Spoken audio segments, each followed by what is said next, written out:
Welcome everybody to this week's edition of Three Men in a Movie. We're on the road. Oh shit, you're blocking my view. I need to change lanes.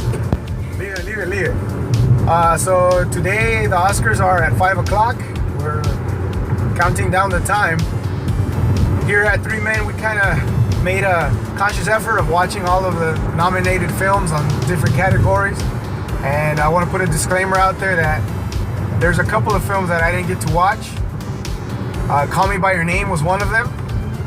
It was not necessarily on the highest point of my list of movies that I wanted or needed to watch or had a high interest for, just because the subject matter didn't interest me as much as some of the other films did. Another film that I'm disappointed in myself that I didn't get to watch is one with one of my favorite actors, who was Daniel Day-Lewis in his last performance in a film, Phantom Thread. But it's kind of along the same line, even though I do love Daniel Day-Lewis and it is his last film and I feel like I must watch it. The content itself is not a, let me real quickly watch this movie. I feel like I gotta put myself in a specific state of mind to go and watch a film like Phantom Thread. But the remainder of the films on that list that were nominated, a lot of them were great, and then a couple of them were not so good. Case in point, Shape of Water. I want to be honest with you guys that I am culturally biased for that one. Having that there is a Mexican director who is nominated for the Academy Award, I feel sort of a specific connection with him. I want him to win just so that people can see, hey, you know what, this Mexican guy did something really good, and as much as I wanted to like it, I didn't like it as much as I think I should have.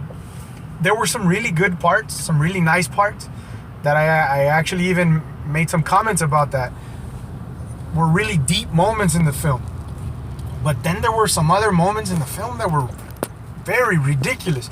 I think the part that bothered me was that we have this like sea creature, this sea monster, who is almost coming into our regular human life, and the movie itself didn't play out as a sci-fi fantasy. It was a love story.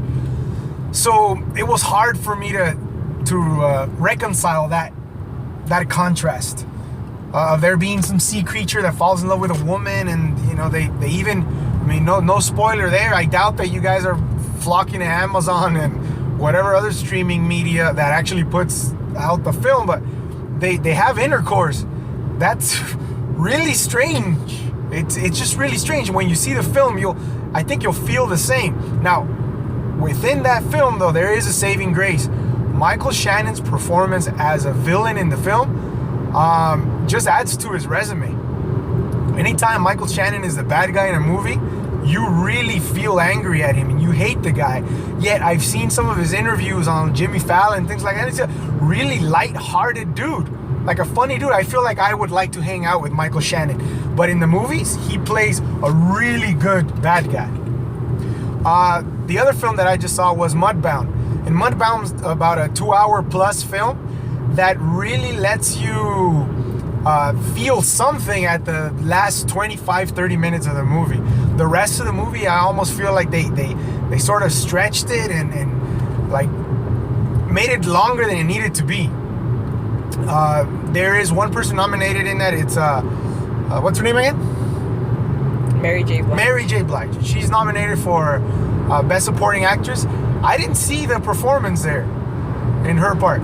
I didn't see that performance that I felt like, whoa, she should really be nominated.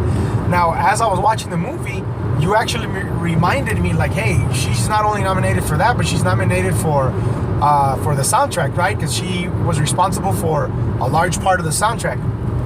And if you wouldn't have told me, I wouldn't have noticed, because since it is sort of a period piece that deals with the 1930s, 40s era in the United States,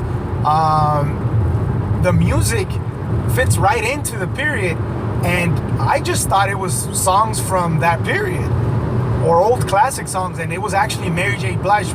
That part I feel was great. So if she's nominated for the soundtrack, she could very well take it, because I feel she deserves it. But as far as the performance is concerned, it wasn't that great.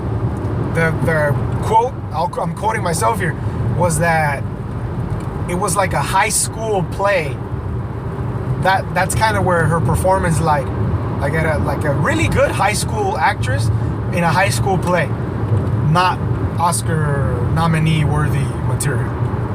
So here are my picks, just to wrap this episode up before the show actually starts. For Best Picture, I honestly think that it's not going to win, but it should. That's my personal pick. Darkest Hour. Out of all of the films that I saw, remember, I didn't watch Call Me By Your Name, and I didn't watch Phantom Thread, and I could be missing out on gems, but based on the remainder of the films that I saw, Darkest Hour should win it, but I doubt that it will. For Best Director, I really truly think they're going to give it to Guillermo del Toro for a lot of different reasons that we don't want to get into, but at this moment, because I'm just giving you my picks. But I think that even though I didn't enjoy the film as much as a lot of my friends, and even Hans and Byron on the last episode that we did on Dunkirk, I feel that Christopher Nolan deserves it for the directing of that film, because there was very little dialogue, like we talked about in the episode, and yet he did an amazing job of portraying a message without the characters talking to each other. In terms of Best Actor, I really do think, and I've already discussed it with a couple of people, that it should be Denzel Washington for Roman J. Israel. He did such a good job of becoming that character that I forgot about Denzel, and I saw Roman first, and it's really hard to see Denzel do that in any film. So he should take it for that. But Gary Oldman, he's right there for Best Actor. I feel like that one's going to be probably the toughest decision that has to be made in terms of all of the nominations. So Best Actress is left. I did mention Best Supporting Actress already. I need the name of the lady from I, Tonya. I forget her name. What's her name? Okay, so the lady from I, Tonya, who plays Tonya Harding's mom, I think she should take Best Supporting Actress. And then for Best Actress, that one's difficult, because there's some actresses that are nominated that I feel people will just give them the award because of who they are. Case in point, The Post. Meryl Streep. I think whenever her name is there, it carries so much weight and so much power that it's hard to deny her the award. So on that one, it's tough for me to even call out a winner, but it'll probably be her. As far as someone deserving it, 3 Billboards. What's her name? Okay. So obviously you see that half of me is concentrating on the road, and the other half of me has my own mental IMDb. That was one little 3-man in a movie fart. I forget her name, but I think everyone knows who I'm talking about. The lead actress in 3 Billboards. She did a great job in that film. I think she deserves the win on that one. So let us know in the comments if you agree, disagree with the picks, and we'll be finding out in a very short time who actually took the awards home, and if Raul from 3 Man is just talking out of his butt while he drives, or if I actually had some notion of who the winner should be. This has been another episode of 1 Man Driving, but 3 Men in a Movie.